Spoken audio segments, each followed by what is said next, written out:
എനിക്ക് ആദ്യം കിട്ടിയിരുന്ന ലിസ്റ്റിൽ എൻ്റെ പേരാണ് ഏകദേശം അവസാനം ഇല്ലെങ്കിലും ഏകദേശം അരിയിലായിരുന്നു. അപ്പോൾ ഞാൻ സന്തോഷിച്ചിരുന്നു. എനിക്ക് കുറച്ചെന്തെങ്കിലും പറഞ്ഞ് അല്ലെങ്കിൽ ആദ്യം പറഞ്ഞതൊക്കെ സൂചിപ്പിച്ചുകൊണ്ട് പറഞ്ഞ് രക്ഷപ്പെടാറുണ്ട്. ഇപ്പോൾ ആദ്യവായനമായതുകൊണ്ട് ഞാൻ അല്പം അങ്കലാപ്പിലാണ്.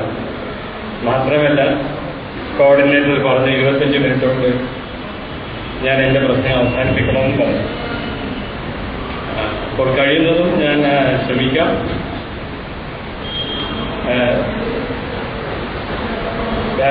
ഏകദേശം ഒരു 10-50 സ്ലൈഡ്സ് ഉണ്ട്. ഇതിൽ എല്ലാ സ്ലൈഡും ഞാൻ എക്സ്പ്ലെയിൻ ചെയ്യാൻ ഉദ്ദേശിക്കുന്നില്ല. ചില സ്ലൈഡ്സ് വരുമ്പോൾ ഞാൻ നെക്സ്റ്റ് എന്ന് പറഞ്ഞ് ഇമ്മീഡിയറ്റ്ലി മാറ്റുന്നതായിരിക്കും നല്ലത്.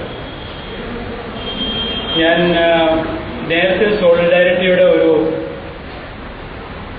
മീറ്റിങ്ങിൽ ഒരു ടോക്ക് തൃശ്ശൂർ വെച്ച് കൊടുത്തിരുന്നു. അന്ന് ഞാൻ ധാരാളം ഡാറ്റ ഉൾപ്പെടുത്തിയിരുന്നു. ഇന്ന് ഞാൻ കഴിയുന്ന ഡാറ്റ ഒഴിവാക്കി, കാരണം ധാരാളം പ്രാസംഗികർ വേറെ ഉണ്ടല്ലോ എന്ന് വിചാരിച്ച്. എന്നിരുന്നാലും വളരെ കുറച്ച് കാര്യങ്ങൾ കൂടി ഡാറ്റ മുഖാന്തരം ഞാൻ പറയാം. പിന്നെ ഞാനിവിടെ പറയുന്നത് നൂതന മാർഗങ്ങൾ എന്നുള്ളതാണ്.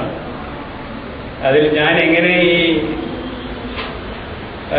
മാലിന്യ സംസ്കരണവുമായിട്ട് ബന്ധപ്പെട്ടു എന്നുള്ളത് ഞാൻ ആദ്യം പറയാം. പിന്നീട് എന്തൊക്കെയാണ് നൂതന മാർഗങ്ങൾ എന്നുള്ളത്. ഈ നൂതന മാർഗങ്ങൾ ഞാനിവിടെ പ്രസന്റ് ചെയ്യുന്നതല്ലാതെ അത് നിങ്ങൾ ആക്സെപ്റ്റ് ചെയ്യണം, അത് നമ്മൾ ആക്സെപ്റ്റ് ചെയ്യണം എന്നുള്ള ഉദ്ദേശമില്ല. ലോകത്തിൽ എന്താണ് നടക്കുന്നത്, അത് എന്താണ്, അത് നമ്മൾ ആക്സെപ്റ്റ് ചെയ്യണോ, നമ്മൾ സ്വീകരിക്കണോ, നമ്മൾ തിരസ്കരിക്കണോ എന്ന് തീരുമാനിക്കേണ്ടത് നമ്മളാണ്. അതിനുള്ള ചർച്ച നമുക്ക് അവസാനത്തിലാകാം. എന്നിരുന്നാലും എന്തൊക്കെ നടക്കുന്നുണ്ട് എന്നുള്ള കാര്യങ്ങൾ ഞാനിവിടെ കുറച്ചൊക്കെ പറയാൻ ശ്രമിച്ചിട്ടുണ്ട്. ഞാനൊരു എൻവിറോൺമെന്റൽ എഞ്ചിനീയർ എന്നല്ല, ഞാൻ KFREയിലെ ഒരു ശാസ്ത്രജ്ഞനായിരുന്നു. എൻവിറോൺമെന്റൽ എഞ്ചിനീയറിംഗിന് ചില പുസ്തകങ്ങളോ പിന്നെ ഇന്റർനെറ്റ് എന്നൊക്കെ എടുത്തിട്ടുള്ളതാണ് ചില കാര്യങ്ങളൊക്കെ. ചിലത് നിങ്ങൾക്ക് അറിയാവുന്നതായിരിക്കും. Forest research institute KFRE forest department ആവശ്യത്തിന് ഉണ്ടാക്കിയത്. ഒരു 15 വർഷം മുന്നേ വരെ, 13 വർഷം മുന്നേ വരെ പോളിത്തീൻ ബാഗിലായിരുന്നു തൈകൾ ഉണ്ടാക്കിയിരുന്നത്. ഫോറസ്റ്റ് ഡിപ്പാർട്ട്മെന്റ് ഓരോ വർഷവും 65-70 ലക്ഷം തൈകൾ ഉണ്ടാക്കിയിരുന്നു. ഇപ്പോൾ അത് സെൻട്രൽ നഴ്സറികളാണ്. ഏകദേശം 5 സെൻട്രൽ നഴ്സറി ഉണ്ട്. കുളത്തുപുഴ, ചാലക്കുടി, നിലമ്പൂർ, കണ്ണൂർ, മൂന്നാർ എന്നിവിടങ്ങളൊക്കെ. ഈ ഇത്രയും 50-60 ലക്ഷം തൈകൾ പോളിത്തീൻ ബാഗിൽ കാട്ടിലേക്ക് കൊണ്ടുപോയി കഴിഞ്ഞാൽ അത്രയും പോളിത്തീൻ കവർ കാട്ടിലേക്ക് വലിച്ചെറിയും. അത് മൃഗങ്ങളൊക്കെ തിന്ന് ധാരാളം മരണപ്പെടുകയും ചെയ്തിട്ടുണ്ട്. പലതും പുറത്തു വരാറില്ല. അപ്പോൾ ഒരു 10-14 വർഷം എൻ്റെ വേൾഡ് ബാങ്ക് എൻ്റെ ഒരു കുറേ പൈസ കിട്ടിയപ്പോൾ ഇതിനൊരു മാറ്റം വേണമെന്ന് ഫോറസ്റ്റ് ഡിപ്പാർട്ട്മെന്റും KFREയും കൂടി ആലോചിക്കേണ്ടത്. അങ്ങനെയാണ് ഞങ്ങൾ റൂട്ട് ട്രെയിനർ ടെക്നോളജി എന്നുള്ള നെക്സ്റ്റ് ഇതൊരു നഴ്സറിയാണ്. Forest department nursery, central nursery കാണുന്നതൊക്കെ തേക്കിന്റെ തൈകളാണ്. തൈകളാണ് അതൊക്കെ പോളിത്തീൻ ബാഗിലല്ല, റൂട്ട് ട്രെയിനുകളാണ് വളർത്തിരിക്കുന്നത്. ഓരോ സെൻട്രൽ നഴ്സറിയിലും 10-15 ലക്ഷം വരെ തൈകൾ ഉണ്ടാക്കണം. ഈ റൂട്ട് ട്രെയിനർ എന്തെന്ന് പറഞ്ഞാൽ നെക്സ്റ്റ് നോക്കൂ, അടുത്ത ഒരു തേക്കിന്റെ തൈകളാണ്. പിന്നെ മാഞ്ചിയം ഉണ്ട്. അങ്ങനെ എല്ലാതരം തൈകളും എക്സെപ്റ്റ് ആൽമരങ്ങളിലുള്ള മാത്രം ഉണ്ടാക്കാൻ പറ്റില്ല. നെക്സ്റ്റ് ഇതാണ് ഒരു റൂട്ട് ട്രെയിനർ എന്ന് പറയുന്നത്. റൂട്ട് ട്രെയിനർ എന്ന് പറയുന്നത് പോളിത്തീൻ ബാഗിന് വരെ ഒരു ബ്ലോക്കാണ്, പ്ലാസ്റ്റിക് ആണ്.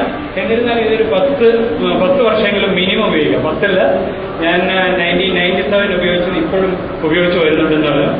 ഒരു 15 വർഷമെങ്കിലും ഉപയോഗിക്കാം, വീണ്ടും വീണ്ടും വീണ്ടും. ഇപ്പോൾ പോളിത്തീൻ ബാഗ് ഫോറസ്റ്റിലേക്ക് പോകണം. ഇതിൽ ഉപയോഗിക്കുന്നത് നമുക്ക് ഓരോന്നിനും ഓരോ ക്യാവിറ്റി ഉണ്ട്. അതിൽ നിറയ്ക്കുന്നത് ഇത് പറയുന്ന റൂട്ട് ട്രെയിനറിനാണ്. നിറയ്ക്കുന്നത് കമ്പോസ്റ്റാണ്, മണ്ണല്ല. അപ്പോൾ കമ്പോസ്റ്റിൻ്റെ ഒരു ആവശ്യം അവിടെ വന്നു. അങ്ങനെയാണ് ഞാൻ ഇതിലേക്ക് കമ്പോസ്റ്റ് ഉണ്ടാക്കുന്നത് എങ്ങനെയാണെന്നുള്ളതിലേക്ക് വരാൻ കാരണം ഈ മാലിന്യ നിർമ്മാണത്തിൽ എനിക്കുള്ള താല്പര്യം ഉണ്ടാകാൻ. ഇത് റൂട്ട് ട്രെയിനറിൽ 2-3 മാസം തൈകൾ വളർത്തിക്കഴിഞ്ഞാൽ ആ ലെഫ്റ്റ് സൈഡിൽ ഒരാൾ പിടിച്ചിരിക്കില്ല, അതുപോലെ നമുക്ക് ഉരിഞ്ഞെടുക്കാം. ഞങ്ങൾ വലിക്കെറിഞ്ഞു കഴിഞ്ഞാൽ അത് പോവില്ല, ഇളകി പോവില്ല.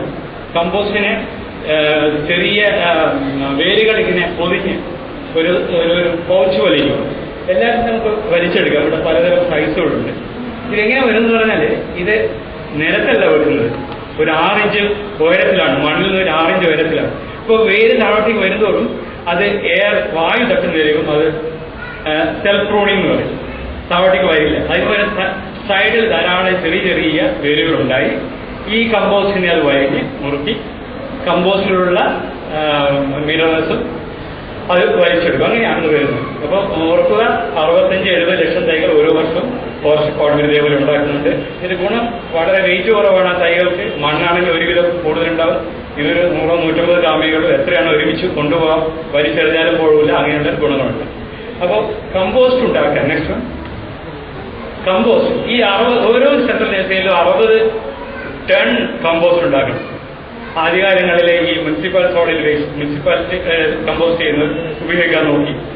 പക്ഷേ അതിന് ജോലിക്കാരിൽ നിന്നും എതിർപ്പുണ്ടായി. കാരണം അതിന് സ്മെല്ലുണ്ട്, കൈക്ക് ചൊറി വരുന്നു. അത് നടന്നില്ല. അപ്പോൾ എന്ത് ചെയ്യും? അപ്പോഴാണ് ഞങ്ങൾ കമ്പോസ്റ്റിംഗ് ടെക്നോളജി സ്റ്റാൻഡേർഡൈസ് ചെയ്ത് ഫോറസ്റ്റ് ഡിപ്പാർട്ട്മെന്റ് കാണിച്ചു കൊടുത്തിട്ടുണ്ട്. അടിക്കാട് ഫോറസ്റ്റിനകത്തുനിന്നുകൊണ്ട് ഫോറസ്റ്റിന് പുറമേയുള്ള ഭാഗത്തിന് അടിക്കാട് വെട്ടി ഇതേപോലെ മോട്ടറിലിട്ട് ചെറിയ കഷ്ണങ്ങളാക്കി അട്ടിക്ക് വെക്കുക. ഇതിൽ ഒന്നും ആഡ് ചെയ്യുന്നില്ല. ജസ്റ്റ് കമ്പോസ്റ്റിങ്ങിനെ ഫയൽ ചെയ്ത് വെക്കുന്നേ ഉള്ളൂ. അതിനാവശ്യത്തിന് വെള്ളമൊക്കെ കൊടുക്കുന്നുണ്ട്. 2-3 ദിവസം കഴിഞ്ഞാൽ അതിനുള്ളിലെ താപനില സൂക്ഷ്മജീവികളുടെ പ്രവർത്തനം കൊണ്ട് അതിന്റെ താപനില 65-70 ഡിഗ്രി ആവും. അപ്പോൾ നമ്മൾ വീണ്ടും ഇളക്കി മറിക്കും. അങ്ങനെ ഇളക്കി മറിച്ച് ഒരു 2 മാസം ആകുമ്പോഴേക്കും നമുക്ക് ആവശ്യമുള്ള കമ്പോസ്റ്റ് കിട്ടണം. ഫിനിഷിങ് അതിൽ നമ്മുടെ ഒരു എക്സ്പെരിമെന്റ് ആണ്. അതിലുള്ള താപനില എത്രയുണ്ടോ നമുക്ക് ടെസ്റ്റ് ചെയ്യുന്നതാണ്. അത് നെക്സ്റ്റ് ഫിനിഷ്ഡ് കമ്പോസ്റ്റ് നല്ല തേയില പോലെയുള്ള കമ്പോസ്റ്റ് നമുക്ക് ഉണ്ടാക്കാം. ഇതാണ് നേരത്തെ പറഞ്ഞ റൂട്ട് റീഡറിൽ നിറയ്ക്കുന്നത്. അങ്ങനെ ഇന്നും ഈ പ്രക്രിയ തുടർന്നുകൊണ്ടിരിക്കും. അത് അതിന്റെ ഗുണം എന്ന് പറയാൻ പ്ലാസ്റ്റിക്കിനെ നമ്മൾ മാറ്റി പ്ലാസ്റ്റിക്കിന്റെ റൂട്ട് റീഡർ 10-15 വർഷം ഉപയോഗിക്കാം. അപ്പോൾ അത് കാട്ടിലേക്ക് പോകുന്നില്ല. ഇങ്ങനെയുള്ള ഗുണങ്ങളുണ്ട്. പക്ഷെ നമ്മൾ മുനിസിപ്പൽ സോളിഡ് വേസ്റ്റ് ഉപയോഗിക്കാൻ പറ്റുന്നില്ല. കാരണം അതിന്റെ എന്തോ വർക്കേഴ്സ് അതിന് അക്സെപ്റ്റബിൾ അല്ല. ഈ രീതിയിലാണ് ഞാനിതിലേക്ക് വരുന്നതും. പിന്നെ ഇതിലുള്ള താല്പര്യം, ഇതിന്റെ സക്സസും ഇതിന്റെ വിജയം എന്നെ ഈ നഗരമാലിന്യങ്ങളും അങ്ങനെയുള്ള മാലിന്യ സംസ്കരണത്തിൽ ആകർഷിച്ചു. ഞങ്ങൾ ഇതിൽ നിന്ന് ഏറ്റവും എളുപ്പത്തിൽ ഫാസ്റ്റായിട്ട് 2 ബുക്ക് ഞങ്ങൾ ഉണ്ടാക്കിയിട്ട് കമ്പോസ്റ്റിങ്ങിനെ പറ്റും. Compost for container sealing production through aerobic composting root trainer technology. ഇതിൽ തന്നെ എൻ്റെ കൂടെ വർക്ക് ചെയ്യുന്ന PhD സ്റ്റുഡൻസ് ഉണ്ടായിരുന്നു. മിസ്റ്റർ നിഷാദ് വേറൊരു സ്റ്റുഡൻ്റാണ്. ഇതിൽ നിന്നൊക്കെ ഏറ്റവും ഫാസ്റ്റായിട്ട് ത്വരിതഗതിയിൽ കമ്പോസ്റ്റ് ചെയ്യാനുള്ള മൈക്രോ ഓർഗാനിസംസ് ഞങ്ങൾ ഐസൊലേറ്റ് ചെയ്തിട്ടുണ്ട്. അതിന് കമ്പോസ്റ്റിന് ഉപയോഗിച്ച് കഴിഞ്ഞാൽ ഈ തരത്തിലുള്ള കമ്പോസ്റ്റിന് ഉപയോഗിച്ചാൽ വളരെ ദ്രുതഗതിയിൽ പകുതി സ്പീഡ് സമയം കൊണ്ടുണ്ടാവും. പിന്നെ ഇത് ഞങ്ങൾ ക്യാൻറ്റീനിൽ നിന്നുള്ള മാലിന്യങ്ങൾ ഉപയോഗിച്ച് വേസ്റ്റ് ഉപയോഗിച്ച് ഈ സൂക്ഷ്മജീവികൾ നമ്മൾ കൺസോർഷ്യം ഓഫ് മൈക്രോ ഓർഗാനിസംസ് പറയും ഉപയോഗിച്ച് നമുക്ക് അതിൽ സ്മെല്ല് കുറയ്ക്കാൻ പറ്റുമോ എന്നൊക്കെ ഞങ്ങൾ നോക്കി. അതിന് വേണ്ടുന്ന ചില ട്രേകളൊക്കെ ഞങ്ങൾ ഉണ്ടാക്കി, ചില സാങ്കേതിക വിദ്യ. അത് വളരെ ഫാസ്റ്റായിട്ട് നടക്കുന്നുണ്ടെന്നും സ്മെല്ല് കുറയ്ക്കാവുന്നതല്ല. അപ്പോൾ സൂക്ഷ്മജീവികൾ നമുക്ക് ഐസൊലേറ്റ് ചെയ്ത് അതിൽ കൂടുതൽ എൻസൈം ഉണ്ടാക്കുന്ന സൂക്ഷ്മജീവികൾ ഐസൊലേറ്റ് ചെയ്ത് കഴിഞ്ഞാൽ അത് സാധിക്കുന്നത് തീർച്ചയായും. പിന്നീട് ഞങ്ങൾ ഈ ഔഷധി ഇവിടെ തൃശ്ശൂരിലുള്ള ഗവൺമെന്റിന്റെ herbal factory ayurvedic medical factory അവരൊരു ദിവസം 3 ടണ്ണോളം ഇതേപോലെ വേസ്റ്റ് പുറത്തേക്ക് തള്ളുന്നുണ്ട്. അതായത് മരുന്ന് കഴിച്ചതിന് ശേഷം എടുത്തതിനുള്ള ചണ്ടിയാണ്. അത് ഉപയോഗിച്ച് ഞങ്ങൾ ഈ സൂക്ഷ്മജീവികൾ ഉപയോഗിച്ച് നോക്കി വളരെ ഫാസ്റ്റായിട്ട് നീങ്ങുന്നുണ്ട്. നമുക്ക് വളരെ ക്വിക്കായിട്ട് കമ്പോസ്റ്റിംഗ് അതുകൊണ്ട് സാധിക്കും. പിന്നെ എൻക്ലോസ്ഡ് ബയോ റിയാക്ടർ, അതായത് ഈ നമ്മുടെ ക്യാൻറ്റീനോ അല്ലെങ്കിൽ വീട്ടിൽ നമുക്ക് വലിച്ചെറിയുന്ന മാലിന്യങ്ങൾക്ക് സ്മെല്ലാണ്, അതിന്റെ ദുർഗന്ധമാണ് നമ്മളെ അകറ്റി നിർത്തുന്നത്. അതിനെ ഒരു ബയോ റിയാക്ടർ വഴി ഈ സൂക്ഷ്മജീവികളിട്ട് ത്വരിതഗതിയിൽ നടത്താൻ പറ്റുമോ അതും സാധിക്കും. പക്ഷെ പിന്നീട് ഔഷധിക്ക് ആ കാര്യം താല്പര്യമില്ലാത്തതുകൊണ്ട് നമുക്ക് മുന്നോട്ട് കൊണ്ടുപോകാൻ പറ്റില്ല. ഇതാണ് എനിക്കുള്ള ബാക്ക്ഗ്രൗണ്ട്. ഇത് വെച്ചുകൊണ്ടാണ് ഞാൻ മറ്റുള്ള കാര്യങ്ങളിലേക്ക് നിങ്ങൾ പറയാൻ ഉദ്ദേശിക്കുന്നത്. അപ്പോൾ ഞാൻ നേരത്തെ പറഞ്ഞു, ഇത് ഒരു ലോകത്ത് എന്ത് നടക്കുന്നു എന്നുള്ള കാര്യങ്ങളാണ് ഞാൻ കൂടുതലും നിങ്ങളെ പറയാൻ ആഗ്രഹിക്കുന്നത്. അത് വേണമെന്നുള്ള കാര്യം നമുക്ക് പിന്നീട് തീരുമാനിക്കാം. പോപ്പുലേഷൻ ഡെൻസിറ്റിയെ പറ്റി ഒരു സ്ലൈഡ് കാരണം നമുക്ക് ഈ കൺട്രി ഓൺ വ്യൂ കണ്ട് ചെറിയ ചില രാജ്യങ്ങൾ ഞാൻ കാണിച്ചിട്ടുണ്ട്. USA, Japan, South Korea, China, Singapore, India, Kerala സ്റ്റേറ്റാണ്. എത്തിയും right population density individual per square kilometre. USA 32, Japan 337, South Korea 487, 1740, Singapore 7148, India 310, Kerala 810. നോക്കൂ, രണ്ടാമത് വരുന്നത് കേരളമാണ്. ഇപ്പോൾ സ്ക്വയർ കിലോമീറ്റർ 819 പേര് താമസിക്കുന്നുണ്ട്. നേരത്തെ മിസ്റ്റർ ബഷീർ പറഞ്ഞു നമ്മുടെ ജീവിത നിലവാരത്തിലുള്ള ഉയർച്ചയും കൂടിയാണ് നമുക്ക് കൂടുതൽ മാലിന്യങ്ങൾ ഉണ്ടാക്കാൻ. മാത്രമല്ല നമ്മുടെ ജനസംഖ്യയുടെ ഡെൻസിറ്റി ഓഫ് പോപ്പുലേഷൻ. എന്നാലും നമുക്ക് സിംഗപ്പൂർ എന്ന രാജ്യം ചെറിയ രാജ്യമാണ് തീർച്ചയാണ്. എന്നിരുന്നാൽ 7148 പേര് സ്ക്വയർ കിലോമീറ്റർ താമസിക്കുന്നത് അവിടെ. അവരെങ്ങനെയാണ് ഈ മാലിന്യ സംസ്കരണം സാധിക്കുന്നത്? നമുക്ക് അത് അങ്ങനെയുള്ള ചോദ്യങ്ങളാണ് ഉള്ളത്. അപ്പോൾ തീർച്ചയായിട്ടും ഒരു കാര്യം ഞാൻ ഈ സ്ലൈഡ് കൊണ്ട് പറയാൻ ഉദ്ദേശിക്കുന്നത്, നമ്മുടെ പ്രോബ്ലം ഇനി കൂടാനേ സാധ്യതയുള്ളൂ, കുറയാൻ സാധ്യതയില്ല.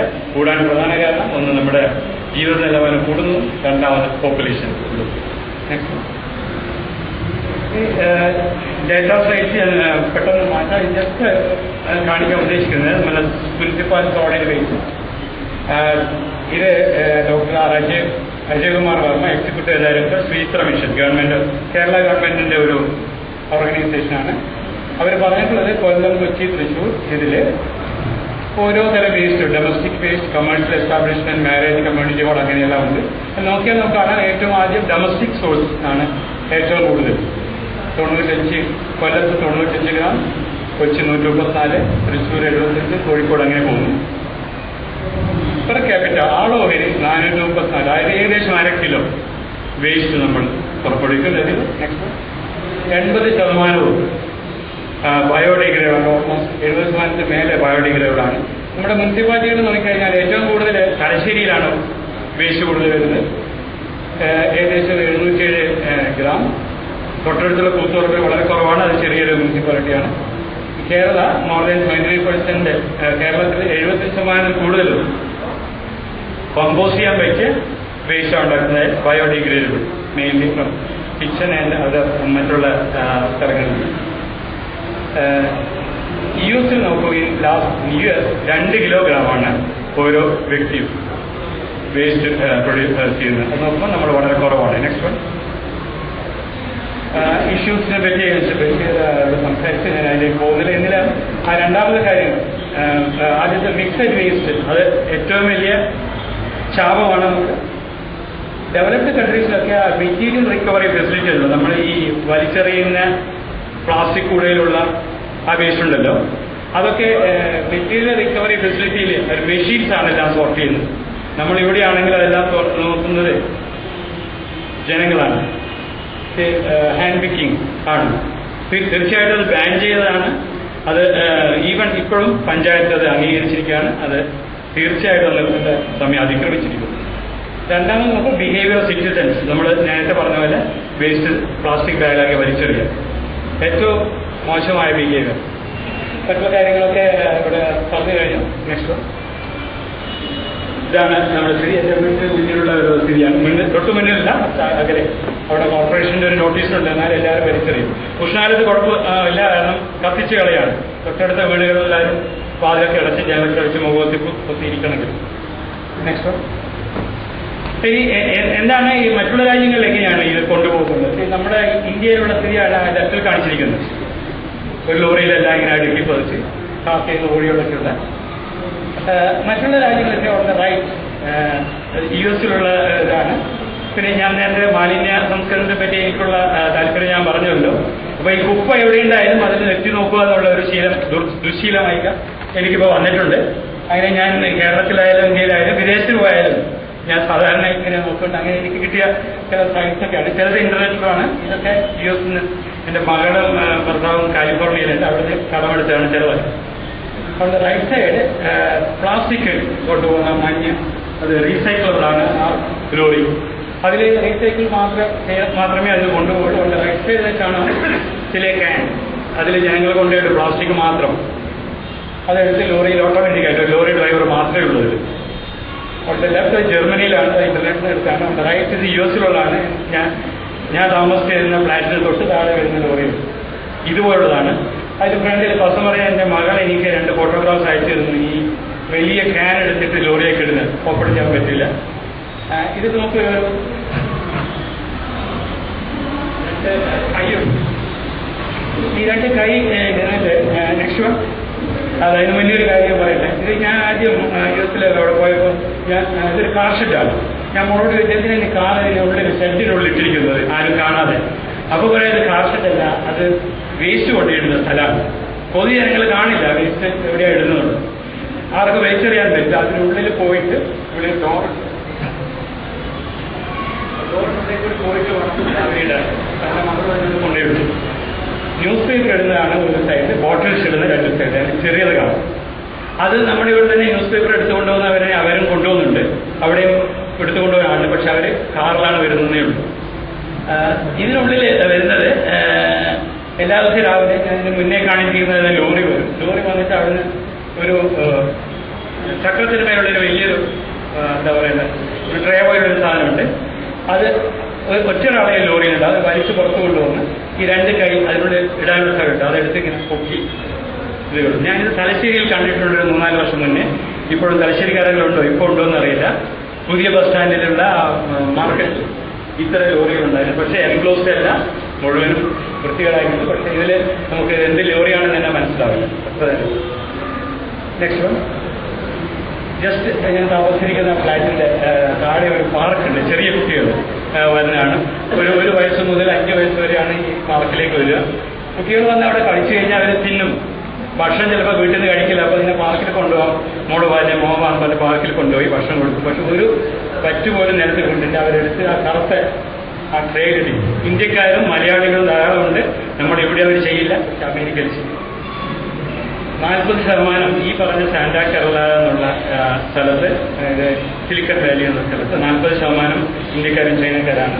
അവരും വെള്ളക്കാരെ ചെയ്യുന്ന പോലെ വൃത്തിയിലും കുട്ടികളെ ആദ്യം പഠിപ്പിക്കുന്നതാണ്. പക്ഷെ നമ്മളിവിടെയും ഇപ്പം ഈ ഒരു കാര്യം നമ്മളിവിടെ ഇതേപോലെ അല്ലെങ്കിൽ നമുക്കൊരു ബോധവൽക്കരണം തീർച്ചയായിട്ടും ആവശ്യമാണ്. നമ്മൾ വലിച്ചെറിയുന്ന രീതി മാറ്റി സർക്കാരിൻ്റെ ഭാഗത്തുനിന്ന് വേണ്ടുന്ന കാര്യങ്ങൾ ചെയ്ത് ഉണ്ടാവുകയാണെങ്കിൽ നമ്മൾ തീർച്ചയായിട്ടും ഉണ്ടാകും. സോളിഡാരിറ്റി പോലെയുള്ള സംഘടനകൾക്കത് തീർച്ചയായിട്ടും സാധിക്കും. ഇതാണ് എൻ്റെ ആദ്യത്തെ കാര്യങ്ങൾ പറയാനുള്ളത്. നെക്സ്റ്റ് ഒരു കാര്യം കൂടി പറയാൻ മറന്നുപോയി. ഞങ്ങൾ വൈകുന്നേരം നടക്കാൻ പോകും. റോഡിലേക്കൂടെ തന്നെ നടക്കാൻ പോകുമ്പോൾ ചില ആൾക്കാരുടെ, പ്രത്യേകിച്ചും അവിടെ ഒറ്റയ്ക്ക് ജീവിക്കുന്ന ധാരാളം പ്രായമുള്ള സ്ത്രീകളൊക്കെ ഉണ്ട്. സ്ത്രീകൾ മാത്രമല്ല പുരുഷന്മാരുണ്ട്. നടന്നു പോയിട്ട് കൂടുതൽ പട്ടിയുണ്ടാവും, ചെറിയ പട്ടിയായിരിക്കും. ഇപ്പോൾ കയ്യിലൊരു ഒരു ചെറിയൊരു പ്ലാസ്റ്റിക്കിൻ്റെ ഈ അടിച്ചുവാരത്തിന് നമ്മൾ ഉപയോഗിക്കാറുണ്ട് ഒരു സാധനം. അതും ഒരു പ്ലാസ്റ്റിക് കവറിങ്ങാണ്. എന്തിനാണെന്ന് വെച്ചാൽ ഈ പട്ടി എവിടെയെങ്കിലും അപ്പിയിട്ട് കഴിഞ്ഞാൽ ഉടനെ തന്നെ അതെടുത്ത് പ്ലാസ്റ്റിക് കവറിലിട്ട് ഇതേപോലെ ചില പോസ്റ്റിൻ്റെ മുകളിൽ പിക്ചർ കാണും, ഉടനെ അവർ അതിനകത്ത് കൊണ്ട്. പക്ഷേ അത് റോഡിൽ കിടക്കാൻ പാടില്ല. നടന്നു പോയി കഴിഞ്ഞാൽ ആൾക്കാർ ചവിട്ടും. അത് ഇമ്മീഡിയറ്റ്ലി അത് നിഷ്കർഷിക്കുകയാണ് അവിടുത്തെ ലോക്കൽ ബോഡി നിഷ്കർഷിച്ച് അവർ സ്ഥാപിച്ചിട്ടാണ് ഇത് പട്ടിയുടെ പടവടക്കാം അതിൻ്റെ മുകളിൽ കൊണ്ടുവരണം എന്നുണ്ട്. നെക്സ്റ്റ്, ഞാൻ ഡേറ്റയെ പറ്റി കൂടുതൽ പറയണില്ല. ചെയ്യും പ്രാസംഗികർ പറയുമെന്ന് വിചാരിക്കും. ഞാനതിനെ പറ്റി സ്കിപ്പിംഗ് ദാറ്റ്. നെക്സ്റ്റ്, പ്ലാസ്റ്റിക് റീസൈക്ലിങ്ങിനെ പറ്റി ടെക്നിക്സ് പറയാം. ഇന്ത്യയിൽ 60% പ്ലാസ്റ്റിക്കും റീസൈക്കിൾ ചെയ്യപ്പെടുന്നുണ്ട്. അത് മറ്റുള്ള രാജ്യങ്ങളിൽ കുറവാണ്. ചൈനയിൽ 10%, യൂറോപ്പിൽ 7%, ജപ്പാൻ 12%, USA 10%, ആഫ്രിക്ക 14%. നമുക്ക് പ്രത്യേകിച്ച് കാരണം നമ്മൾ റീസൈക്കിൾ ചെയ്യുന്ന നമ്മുടെ ആ ബോധവൽക്കരണം കൊണ്ടല്ല, നമുക്കൊരാവശ്യം പ്ലാസ്റ്റിക് അത് ഒരു തൊഴിലാണ് ആയിട്ട് അംഗീകരിക്കപ്പെട്ടിട്ടുണ്ട്. അതുകൊണ്ടാണ്. ഇതിലെന്താണ് നൂതന മാർഗങ്ങൾ? Plastic recycling, options for plastic waste management, recycling of plastic through environment sound manner. തീർച്ചയായിട്ടും നമുക്ക് ഇവിടെ നിന്ന് നടക്കുന്നുണ്ട്. നന്നായിട്ട് റീസൈക്കിൾ നടക്കുന്നുണ്ട്. വലിച്ചെറിയുന്നതാണ് ഏറ്റവും വലിയ പ്രശ്നം. Then polymer coated bitumen road. ഇത് നിങ്ങൾ അറിഞ്ഞിട്ടുണ്ടാവില്ല. ടാറിൽ പ്ലാസ്റ്റിക് ചേർത്തുകൊണ്ട് റോഡ് നിർമ്മാണം. റോഡിന് വളരെ strong, good heat resistant texture ഉണ്ടാവും റോഡിന്. ഇപ്പോൾ ചില ഏരിയയിൽ മാത്രമേ ചെയ്തുള്ളൂ. വളരെ ഓർഗനൈസ്ഡ് ആയിട്ട് ഇതുവരെ ചെയ്തതായിട്ട് കേൾക്കുന്നില്ല. അവിടെ 2 കിലോമീറ്റർ ചെയ്തു, ഇവിടെ 2 കിലോമീറ്റർ ചെയ്തു എന്നല്ലാതെ അത് ഒരു ഓർഗനൈസ്ഡ് ആയിട്ടുള്ള രീതിയിൽ ചെയ്യുന്നില്ല. അത് ചെയ്തു കഴിഞ്ഞാൽ നമ്മുടെ പ്ലാസ്റ്റിക് മാത്രമല്ല നമ്മുടെ റോഡും രക്ഷപ്പെടും. ദ്വാരങ്ങൾ, പോട്ട് ഹോൾസ് വരുന്ന കുറവാണ്, നല്ല ഹീറ്റ് റെസിസ്റ്റൻ്റ് ആണ്. അങ്ങനെയുള്ള പല ഗുണങ്ങളും. നെക്സ്റ്റ്, പ്ലാസ്റ്റിക് ഇത് റോഡിന് മാത്രമല്ല, അതിനെ ഈ കത്തിക്കുന്നതിന് പകരം ഇൻസിനറേഷൻ ഒരു ശാപമാണത്. ഡൈ ഓക്സൈഡ് എന്നുള്ള വാതകം പ്ലാസ്റ്റിക് കത്തിക്കുമ്പോൾ വരുന്നത് എല്ലാവർക്കും അറിയാവുന്നതാണ്. പക്ഷെ പ്ലാസ്റ്റിക്കിനെ നേരിട്ട് കത്തിക്കാതെ ഉയർന്ന ടെമ്പറേച്ചറിൽ ഗ്യാസാക്കി മാറ്റി ആ ഗ്യാസ് ജനറേറ്റർ റൺ ചെയ്യാനും അതിൽ നിന്ന് ഇലക്ട്രിസിറ്റി ഉണ്ടാക്കുവാനുള്ള പ്ലാൻസ് ഇന്ത്യയിൽ മാത്രമല്ല, ഇന്ത്യയിൽ ഉണ്ടാക്കിയിട്ടുണ്ട് മാത്രമല്ല ലോകത്തിൽ പല സ്ഥലത്തും. ഇൻസിനറേഷൻ എന്നുള്ളത് മറ്റു രാജ്യങ്ങളിൽ ഇപ്പോഴില്ല, ഓൾമോസ്റ്റ് ഓൾ. പക്ഷെ ഇന്ത്യയിൽ ഇപ്പോഴും ഈവൻ ഹോസ്പിറ്റൽ വേസ്റ്റ് പോലും ഇൻസിനറേഷൻ തന്നെ കത്തിച്ചിടും, അത് നടക്കുന്നുണ്ട്. പക്ഷെ അത് സ്റ്റോപ്പ് ചെയ്യേണ്ട കാലം കഴിഞ്ഞു. നമുക്ക് നേരിട്ട് അതിനെ പ്ലാസ്മ പൈറോളിസിസ് ഈ ടെക്നോളജി മുതലും നേരിട്ട് ഗ്യാസായി മാറ്റി, ഗ്യാസായി കത്തിക്കുന്ന ഗ്യാസായി മാറ്റി ഇലക്ട്രിസിറ്റി ഉണ്ടാക്കാൻ സാധിക്കും. അത് ടെമ്പറേച്ചറിന്റെ വ്യത്യാസം അനുസരിച്ച് അത് ലിക്വിഡ് ഫ്യൂലാക്കാം, ഗ്യാസ് ഫ്യൂലാക്കാം. പക്ഷെ ആ ടെക്നോളജിയെ പറ്റി ഞാൻ പോകുന്നില്ല. ഞാൻ അവസാനം 2 പുസ്തകത്തിന്റെ പേര് ഞാൻ എഴുതിയിട്ടുണ്ട്. ആ പുസ്തകത്തിൽ ഇതിന്റെ എല്ലാ ഡീറ്റെയിൽസും ഉണ്ട്. എൻ്റെ ഉദ്ദേശം ജസ്റ്റ് ടെക്നോളജി ഉണ്ടോ ഇല്ലയോ എന്ന് കാണിക്കാൻ വേണ്ടി മാത്രമാണ്. പിന്നെ ഇപ്പോൾ കഴിഞ്ഞ 2 ദിവസം മുന്നേ കോഴിക്കോട് റിപ്പോർട്ട് അവർ കണ്ടു, ഓക്സോ ബയോഡിഗ്രേഡബിൾ പ്ലാസ്റ്റിക്. ബയോഡിഗ്രേഡ് ചെയ്യാൻ പറ്റിയ പ്ലാസ്റ്റിക്കിനെ പറ്റി നമുക്ക് അറിയാവുന്ന ചില കാര്യമാണ്. ഞാനിതുവരെ അത് കണ്ടിട്ടില്ല. പക്ഷേ പ്ലാസ്റ്റിക് എത്രയോ വർഷങ്ങൾ നിലനിൽക്കും. പക്ഷേ ഓക്സോ ബയോഡിഗ്രേഡബിൾ പ്ലാസ്റ്റിക് എന്നുള്ളത് നമുക്ക് എളുപ്പം ബയോഡിഗ്രേഡ് ചെയ്യുമെന്നും അത് പരിസ്ഥിതി പ്രശ്നങ്ങൾ ഉണ്ടാക്കില്ല എന്നാണ് പറയുന്നത്. ചിലപ്പോൾ മാഡം അതിനെപ്പറ്റി ബോധവതിയായിട്ട് അവർ പറയാതിരിക്കുന്നത്. നെക്സ്റ്റ് വൺ, ഇൻസുലേഷൻ പാടില്ല. നമുക്ക് പ്ലാസ്റ്റിക് നേരിട്ട് ഊർജ്ജത്തിന് ഉപയോഗിക്കാം, റോഡിന് ഉപയോഗിക്കാം എന്നുള്ളത് പറഞ്ഞത്. ഈ നേരത്തെ ലാൻഡ് ഫില്ലിനെ പറ്റി പറഞ്ഞു. ഞാൻ അവിടെ ഗസ്റ്റ് റൂമിൽ ഇരിക്കുമ്പോൾ മാധ്യമത്തിൽ 2 ആർട്ടിക്കിൾ വായിക്കാനിടയായി. ഒന്ന് ഷാജർ ഖാൻ എഴുതിയാണെന്നുകൊണ്ട് ഒരു ആർട്ടിക്കിൾ ഈ തിരുവനന്തപുരത്തെ നേരത്തെ പറഞ്ഞല്ലോ ഇവിടെ അവിളപ്പിച്ചാലിയാണ് അതൊരു ശാപമാണ്, എന്തുകൊണ്ടാണെന്ന് അതിൽ പറഞ്ഞിട്ടുണ്ട്. ഞാനത് വായിക്കാനിടയായി. വേറെ ഒന്ന് MP പെർമിഷൻ്റെ ആർട്ടിക്കിൾ ഹരിത കേരളത്തിനെ പറ്റി. രണ്ടും മാലിന്യ സംസ്കരണത്തിനെ പറ്റി വളരെ, ഒരു ആർട്ടിക്കിൾ മാലിന്യ സംസ്കരണത്തിനെ പറ്റി തന്നെയാണ്, മറ്റേ ഹരിത കേരളത്തെ പറ്റി. അതിൽ ലാൻഡ്ഫിൽ, തിരുവനന്തപുരത്ത് ലാൻഡ്ഫിലല്ല, അവിടെ മാലിന്യങ്ങൾ ഓർഗാനിക് കമ്പോസ്റ്റാക്കി മാറ്റുന്ന രീതിയാണുള്ളത്. ലാൻഡ്ഫിൽ ഉണ്ടെന്ന് എനിക്ക് തോന്നുന്നില്ല. അവിടുന്ന് പുറത്തു വരുന്ന ലീച്ചേജ്, അതായത് സ്രവങ്ങൾ, മാലിന്യങ്ങളുള്ള ജലാംശം കരമനി ആറ്റിലാണ് പോകുന്നതായിട്ടാണ് ആർട്ടിക്കിൾ പറയുന്നത്. എന്തെല്ലാം വിഷവസ്തുക്കൾ അതിലുണ്ടെന്ന് നമുക്ക് ഊഹിക്കാവുന്നതേ ഉള്ളൂ. കരമനി ആറ്റിൽ പോയി സാധാരണ ജനങ്ങൾ കുടിക്കുകയാണ്. അപ്പൊ എന്താണ് പുതിയ തരം ലാൻഡ്ഫിൽ ഏത് തരത്തിൽ ഉണ്ടാക്കാം എന്നുള്ളതിനെ പറ്റി ഞാൻ പറയാം. അതിന് മുന്നേ 2 തരത്തിലുള്ള ലാൻഡ്ഫിൽ ഉണ്ട്. Sanitary landfill and waste. നമ്മൾ ഈ പറയുന്നതൊക്കെ സാനിറ്ററി ലാൻഡ്ഫിൽ. ഇപ്പോൾ ലാലൂര്, തൃശ്ശൂരിലെ ലാലൂര് പ്ലാസ്റ്റിക്കും കമ്പോസ്റ്റ് കൊണ്ടുവന്ന് കുഴിച്ചു മൂടുകയാണ്. അത് ലാൻഡ്ഫില്ലല്ലോ, അതിന് പറയുന്നത് വേസ്റ്റ് ഡംപാണ്. അവരെ ഡംപ് ചെയ്ത് കുറേ മണ്ണിട്ട് നിരത്തിപ്പോയി. അതിലുണ്ടാകുന്ന ലീക്കേജ് മുഴുവനും താഴോട്ട് ഇറങ്ങി അടുത്തുള്ള കിണറ്റിലൊക്കെ പോയി ജനങ്ങൾക്ക് കുടിക്കാൻ പറ്റാത്ത തരത്തിലായി. മാത്രമല്ല അത് ഒഴുകി പുറത്തേക്ക് ഒഴുകി ജനങ്ങൾക്ക് തീരെ കഷ്ടപ്പാടുള്ളത്. ലാലിനെ പറ്റി നിങ്ങൾക്കറിയാം, ഞാൻ പറയേണ്ട ആവശ്യമില്ല. പക്ഷെ പുതിയ തരം ലാൻഡ്ഫിൽ ഉദ്ദേശിക്കുന്നത് അങ്ങനെയല്ല. ലാൻഡ്ഫിൽ എന്നുള്ളത് ഒരു കുഴി കുഴിച്ച് പ്ലാസ്റ്റിക്കും മാലിന്യങ്ങളും എടുത്ത് അതിൻ്റെ മുകളിൽ മണ്ണിടലല്ല.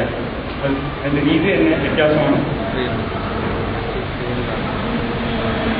പ്രോബ്ലംസ് ഞാൻ പറഞ്ഞുകൊണ്ട് നെക്സ്റ്റ് ഇൻസുറേഷൻ ഞാനതിനെ പറ്റി പറഞ്ഞാണ്. അതായത് ഇൻസുറേഷനെ പറ്റുള്ളത് ഇല്ല, ഇപ്പോഴത് ബാൻ ചെയ്യേണ്ട സമയം കഴിഞ്ഞു. അതിൽ സബ്സ്റ്റിറ്റ്യൂട്ട് വേസ്റ്റ് കമ്പോസ്റ്റ് ചെയ്ത് 980 to 1090 ഡിഗ്രി വരെ ചൂടാക്കിയിട്ട് പൈറോളിസിസ്, കമ്പോസ്റ്റിൻ്റെ ആബ്സെൻസ് ഓഫ് ഓക്സിജൻ, ഞാൻ നേരത്തെ പറഞ്ഞ കാര്യം തന്നെ, ഊർജ്ജത്തിന് ആവശ്യമായ ഗ്യാസ് ഉണ്ടാക്കുക. Next landfill. മോഡേൺ ലാൻഡ്ഫിൽ എന്ന് പറഞ്ഞാൽ ഞാൻ നേരത്തെ പറഞ്ഞല്ലോ, അങ്ങനെ ജസ്റ്റ് കൊണ്ടിടുകയല്ല. അതിന് പ്രത്യേക തരത്തിലുള്ള പിറ്റ്സ്, ചിലപ്പോൾ നാച്ചുറലായിട്ടുള്ള കുഴികൾ തന്നെ ഉണ്ടാക്കാം. ആ കുഴിയിൽ എന്തൊക്കെ വേണം എന്നുള്ളത് ഞാൻ പറയുന്നത് നല്ലത്, അതിൻ്റെ പിക്ചർ കാണിച്ചിട്ട് പറയുന്നതായിരിക്കും നല്ലതുണ്ട്. നെക്സ്റ്റ് ഈ വേസ്റ്റിനെ പറ്റി ഇവിടെ സംസാരിക്കുമായിരിക്കും, അതുകൊണ്ട് ഞാൻ ഇതിനെപ്പറ്റി പറയാനില്ല. നെക്സ്റ്റ് ജസ്റ്റ് ഒരു കാര്യം കൂടി പറഞ്ഞുകൊണ്ട്, ഞാൻ നേരത്തെ പറഞ്ഞ 2 തരം ഗ്രൂപ്പിൽ, ഒന്ന് 80% ബയോഡിഗ്രേഡബിളാണ് നമ്മുടെ മാലിന്യങ്ങൾ. ഈ 80% ബയോഡിഗ്രേഡബിൾ മാലിന്യങ്ങൾ 2 തരത്തിൽ നമുക്ക് കമ്പോസ്റ്റ് ഉണ്ടാക്കാം. ഒന്ന് എയറോബിക് രീതിയിൽ, ഓക്സിജന്റെ പ്രസൻസ്, ഓക്സിജൻ സപ്ലൈ ചെയ്തുകൊണ്ട് അപ്പോൾ ഉണ്ടാകുന്ന ഒരു ഇതാണ് glucose plus oxygen, carbon dioxide plus water plus so many kcal of energy. ഞാൻ തുടക്കത്തിൽ കാണിച്ചിരുന്നു അടിക്കാട് ഉപയോഗിച്ചുള്ള കമ്പോസ്റ്റ് ഉണ്ടാക്കുന്നത്. ഈ രീതിയിലാണത്. അതിനകത്ത് താപനില കൂടാൻ 70-75 ഡിഗ്രിയിൽ വരാൻ കാരണം ഇതുപോലെ ഓക്സിജന്റെ പ്രവർത്തനം കൊണ്ട് സെല്ലുലോസ് വിഘടിച്ച് ഓക്സിജൻ വിഘടിച്ച് ഊർജം പുറത്തേക്ക് കൊണ്ടുവരുന്നതാണ്. അതാണ് അതിന് കാരണം. നെക്സ്റ്റ്. ഓക്കെ, ഞാൻ കമ്പോസ്റ്റിങ്ങിൻ്റെ പറഞ്ഞിട്ട് ലാൻഡ്ഫില്ലിലേക്ക് വരാം. ഈ തുടക്കത്തിൽ ഞാൻ പറഞ്ഞല്ലോ, ഈ കമ്പോസ്റ്റിംഗ് നമ്മുടെ വീടുകളിലുള്ള കമ്പോസ്റ്റിംഗ്, ഇപ്പോൾ ലാൻഡ്ഫിൽ കൊണ്ടുപോയി ഇറക്കുന്ന കമ്പോസ്റ്റ് ഇതൊക്കെ ഉണ്ട്. പക്ഷെ നമുക്ക് എങ്ങനെ വീടുകളിൽ തന്നെ കമ്പോസ്റ്റ്, വീടുകളിൽ തന്നെ മാലിന്യങ്ങൾ കമ്പോസ്റ്റ് ആക്കാനുള്ള രീതിയിൽ ഈ ഒരു രീതി സൗത്ത് കൊറിയയിൽ നടപ്പാക്കിയിട്ടാണ്. ഓരോ വീട്ടിലും എന്ന് പറയാൻ എല്ലാ വീട്ടിലും തന്നെ ഉദ്ദേശിച്ചില്ല, അവിടെയുള്ള ഒരു എക്യുപ്മെന്റാണ്. അടുക്കളയിൽ ഉപയോഗിക്കാൻ പറ്റിയ 1 കിലോ അല്ലെ 1.5-2 കിലോ വേസ്റ്റ്, ഓർഗാനിക് വേസ്റ്റ് ഉണ്ടെങ്കിൽ അത് അതാത് ദിവസം തന്നെ കമ്പോസ്റ്റ് ആക്കി മാറ്റാനുള്ള ചില ഇൻസ്ട്രുമെന്റ്സ് ആണ്. അതിൽ പ്രധാന കാര്യം ഞാൻ തുടക്കത്തിൽ പറഞ്ഞതുപോലെ തന്നെ ഒരു ചേംബറുണ്ട്. വീട്ടിലെ കമ്പോസ്റ്റ് ഇട്ട് കഴിഞ്ഞാൽ വളരെ ദ്രുതഗതിയിൽ കമ്പോസ്റ്റിംഗ് നടക്കണമെങ്കിൽ നമുക്ക് എഫിഷ്യന്റ് ആയിട്ടുള്ള സൂക്ഷ്മജീവികൾ ആവശ്യമാണ്. അപ്പോൾ ഇങ്ങനെയുള്ള പ്രക്രിയയിൽ അകത്ത് സൂക്ഷ്മജീവികൾ ഇടേണ്ടി വരും. പിന്നെ സൂക്ഷ്മജീവി ഇട്ട് മാത്രം പോരാ, നേരത്തെ പറഞ്ഞ എനർജി റിലീസ്, മൈക്രോ ഓർഗാനിസംസിന്റെ പ്രവൃത്തി കൊണ്ട് അതിലെ താപനില കൂടും. താപനില ഇങ്ങനെ കൂടിക്കൊണ്ടിരുന്നു കഴിഞ്ഞാൽ മൈക്രോ ഓർഗാനിസം നശിച്ചുപോകും. അപ്പോൾ നമുക്കത് ഇളക്കി അതിന്റെ ഊർജം കുറയ്ക്കണം. അപ്പോൾ അതിനൊരു ഇളക്കാനുള്ള ഒരു മോട്ടോർ ആവശ്യമാണ്. പിന്നെ എത്ര തന്നെ നമ്മൾ ശ്രമിച്ചാലും ദുർഗന്ധം ഒരു പരിധി വരെ വരും. അപ്പോൾ ഈ ദുർഗന്ധം വലിക്കുന്ന ഗ്യാസ്, വായു, അതിൽ ചില അമീൻസ്, അതിലെ ഗ്യാസ് ഉണ്ട്, ഗ്യാസിൽ കെമിക്കൽസ് ഉള്ളതാണ്. ആ കെമിക്കൽസിനെ വിഘടിപ്പിച്ച് വീണ്ടും വിഘടിപ്പിച്ച് ഗ്യാസ് ഇല്ലാതെ മാറ്റേണ്ടിയിരിക്കും, മണമില്ലാതെ. അതിനുള്ള പാഡ് ഇതിന്റെ സൈഡിലുണ്ട്. അപ്പൊ ഇങ്ങനെയുള്ള എക്യുപ്മെന്റ്സ് ഇത് വീടുകളിൽ മാത്രമല്ല, വലിയ ഹോട്ടലുകളിൽ പല സൈസിലുണ്ട്. അതിന്റെ പിക്ചേഴ്സ് ഞാൻ കാണിക്കാം.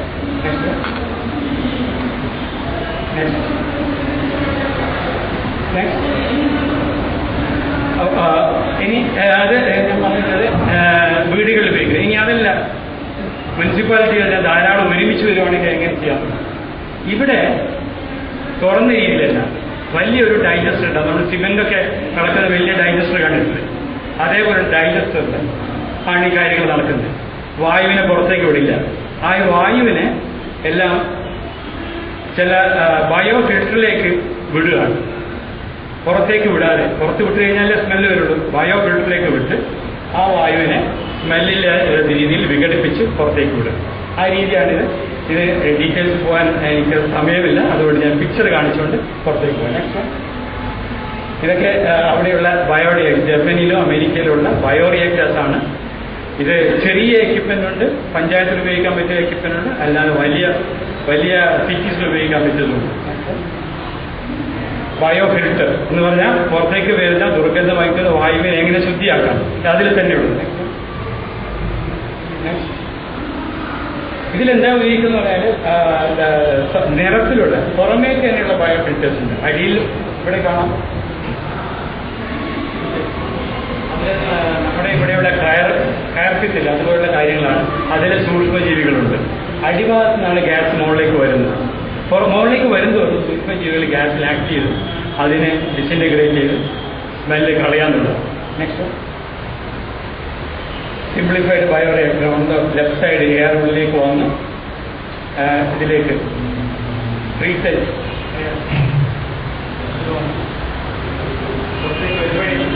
അതിന്റെ സ്മെല്ലൊന്നും ഉണ്ടാവില്ല. നെക്സ്റ്റ്,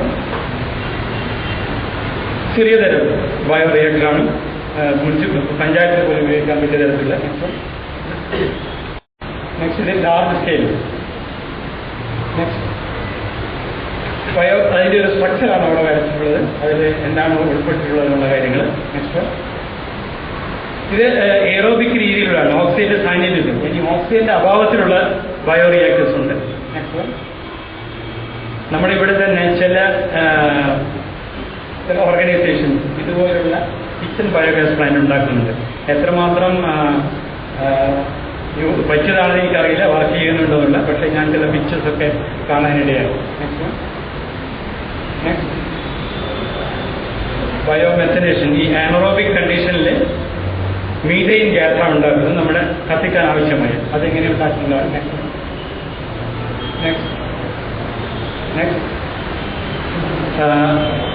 ഇതിൽ മീഥെയിൻ ഗ്യാസ് ഉണ്ടാക്കുന്ന രീതിയും ലാൻഡ്ഫിൽ രീതിയും ഞാൻ ഒരുമിച്ച് പറയാം. ഇത് US-ലുള്ള ഒരു ലാൻഡ്ഫിൽ, അതിൽ കോമ്പാക്ട് ചെയ്യുന്നതാണ്. ഈ ലാൻഡ്ഫിൽ എന്താ പ്രത്യേകത നെക്സ്റ്റിൽ പറയാം. ഒരു ലാൻഡ്ഫിൽ അത്യാവശ്യമുള്ളത് ലെഫ്റ്റ് സൈഡ് നോക്കിയിട്ടാണ് മാത്രമാണ്. അതിന് അടിഭാഗത്ത്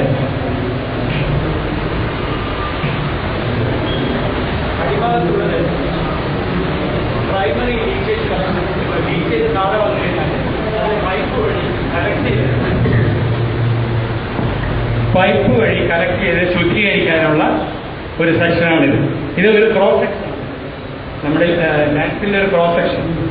ഇവിടെ ക്ലേ ഉണ്ട്. ലീക്കേജ് ഒരു തരത്തിൽ താഴോട്ട് വരില്ല. ക്ലേയ്ക്ക് പുറമെ പ്ലാസ്റ്റിക്കിന്റെ കട്ടിയുള്ള പ്ലാസ്റ്റിക്കിന്റെ ഷീറ്റ് ഇട്ടിരിക്കുകയാണ്. ഒരു തരത്തിലും ലീക്കേജ് താഴോട്ട് വരില്ല. അത് ഈ സ്ട്രക്ചറിൽ തന്നെയായിരിക്കും. ഇവിടെ എഴുതിയിട്ടുണ്ട്. മുകൾ ഭാഗത്താണെങ്കിൽ ഇവിടെ ക്ലേ ലെയറുണ്ട്, പ്ലാസ്റ്റിക് ഉണ്ട്, അതിന് മുകളിൽ മണ്ണുണ്ട്, മണ്ണിന് മുകളിൽ ചെടികൾ വളർത്തിരിക്കുകയാണ്. അപ്പോൾ ഒരു വലിയ ചേമ്പറാണ്. ആ ചേമ്പറിനുള്ളിൽ നിന്ന് ഒരു വായു പോലും പുറത്തേക്ക് പോകാത്ത തരത്തിലുള്ള ലാൻഡ്ഫില്ലാണ് പുതിയ തരത്തിലുള്ള പുതിയ തരത്തിലുള്ളതല്ല മറ്റു രാജ്യങ്ങൾ ഉപയോഗിക്കുന്നത്. നമ്മുടെ ഇവിടെ ഉണ്ടോ എന്ന് എനിക്കറിയില്ല. അതിൽ മഴ പെയ്താൽ തന്നെ മോൾ ഭാഗത്ത് നിന്ന് പ്രൊമോട്ട് റെയിൻ വാട്ടർ ആണോ ഒലിച്ചു പോയുള്ളൂ, താഴോട്ട് ഇറങ്ങില്ല. പിന്നെ 50 മുതൽ 100 അടി വരെ മാലിന്യങ്ങൾ നമുക്കിതിലേക്ക് സംഭരിക്കാം. പക്ഷേ ഒരു 15-20 അടി, ഒരു 10 അടിയെങ്കിലും താഴെ 10 അടി മുകളിലും പ്രൊട്ടക്റ്റീവ് ലെയേഴ്സ് ഉണ്ട്. അതിൻ്റെ ഒരു 3 ഡയമെൻഷണൽ ഒരു ക്രോസ് സെക്ഷൻ ഡയഗ്രമൈൻ സ്ട്രക്ചറാണിത്. ഇതാണ്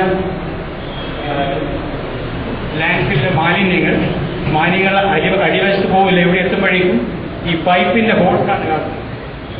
ലീക്കേജ് പൈപ്പ് വഴി കലക്ട് ചെയ്ത് ശുദ്ധീകരിക്കാൻ പോവുകയാണ്. തിരിച്ചു വേണമെങ്കിൽ വീണ്ടും ലീക്കേജ് ഇതിലെ കൊണ്ടുവന്ന് ആ സൈക്കിൾ കണ്ടിന്യൂ ചെയ്യും. ഇതിലുള്ള ഗ്യാസ് കളക്ട് ചെയ്യാനുള്ള ഇതാണിവിടെ ഗ്യാസ്, മീഥെയിൻ ഗ്യാസ് ഉപയോഗിച്ച് എനർജി ഉണ്ടാക്കാം. പിന്നെ ഗ്രൗണ്ട് വാട്ടറിൽ എന്തെങ്കിലും പ്രോബ്ലം ഉണ്ടോ എന്ന് നോക്കാൻ പൈപ്പ് വേറെ ഇടയ്ക്കിടയ്ക്ക് ചെക്ക് ചെയ്യാം. ഇതിൽ തന്നെ ലീക്കേജ് നമുക്ക് പമ്പ് ചെയ്ത് പുറത്തെടുത്ത് കളയാം. അല്ലെങ്കിൽ തനിയെ പുറത്തു വരാണെങ്കിൽ വരുന്ന സ്ഥലത്താണെങ്കിൽ തനിയെ പുറത്തു വരും. Next one. ഇതൊക്കെ കഴിഞ്ഞ് നമുക്കിത് അടച്ചു കളയാം. തിക്ക് ലെയർ ഇട്ട് മണ്ണൊക്കെ ഇട്ട് നമ്മൾ കണ്ടല്ലോ, പ്ലാസ്റ്റിക്കും അതിൻ്റെ കൂടെ മണ്ണും അതിൻ്റെ കൂടെ ചെടികളൊക്കെ വെച്ച് അതിനുശേഷം ഒരു പ്ലേ ഗ്രൗണ്ട് ആയി നമ്മുടെ ഒരാൾ കളിക്കുകയാണ്. അതിന് യാതൊരു പ്രശ്നമില്ല. ഫുട്ബോളൊക്കെ കഴിക്കാം, എല്ലാ തരത്തിലുള്ള അതുകൊണ്ട്. Next one. വേറൊരു തരത്തിലുള്ള ഇതാണ്. നെക്സ്റ്റ് അതിൻ്റെ ബിൽഡിംഗ് നടക്കുന്നത് ലാൻഡ്ഫിൽ കൺസ്ട്രക്ഷൻ ഡിസ്പോസൽ. ഓരോ സെല്ലായിട്ടാണ് ലാൻഡ്ഫിലുള്ളത്. എല്ലാ സെല്ലും നിറഞ്ഞു കഴിഞ്ഞാൽ അതിൻ്റെ മോൾ ഭാഗത്ത് മണ്ണിട്ട് പ്ലാസ്റ്റിക് ലെയർ ഇട്ട് ക്ലോസ് ചെയ്ത് മണ്ണിട്ട് പ്ലാസ്റ്റിക് ലെയർ ക്ലോസ് ചെയ്യും. പിന്നെ അത് പ്ലേ ഗ്രൗണ്ടായിട്ടോ എല്ലാ റിക്രിയേഷനോ അല്ലെങ്കിൽ പാർക്കായിട്ടോ ഉപയോഗിക്കാം. പിന്നെ ഇതിൽ നിന്ന് വരുന്ന ലീക്കേജ് കളക്ട് ചെയ്ത് അത് ശുദ്ധീകരിച്ച് വെള്ളമായിട്ട് ഉപയോഗിച്ച് പാർക്കിലേക്കുള്ള ചെടികൾ ഉപയോഗിക്കാം. ലീക്കേജ് കളക്ട് ചെയ്യുന്നു. ഇതിലും നഗരത്തിന് പുറത്താണ് സാധാരണ ലീക്കേജ് എന്നതുകൊണ്ട് തീർച്ചയായിട്ടും ഒരു ദുർഗന്ധം ഉണ്ടാകും. അപ്പം നഗരത്തിനകത്തത് പറ്റില്ല. റിക്രിയേഷൻ കുതിരസവാരി കുട്ടികൾ കളിക്കുന്ന ബാക്ക്ഗ്രൗണ്ട് ഒക്കെയാണ് ലാൻഡിന്റെ മുകളിൽ. Next okay. കൺക്ലൂഷൻ ഇപ്പോൾ റെലവൻ്റ് അല്ല, കാരണം വി വിൽ ഹാവ് ഡിസ്കഷൻ. എനിക്ക് തന്ന സമയം എനിക്ക് 5 മിനിറ്റ് കൂടുതലെടുത്തു. ബാക്കി കാര്യങ്ങൾ നമുക്ക് ഡിസ്കഷൻ സമയത്ത് സംസാരിക്കാം. Thank you.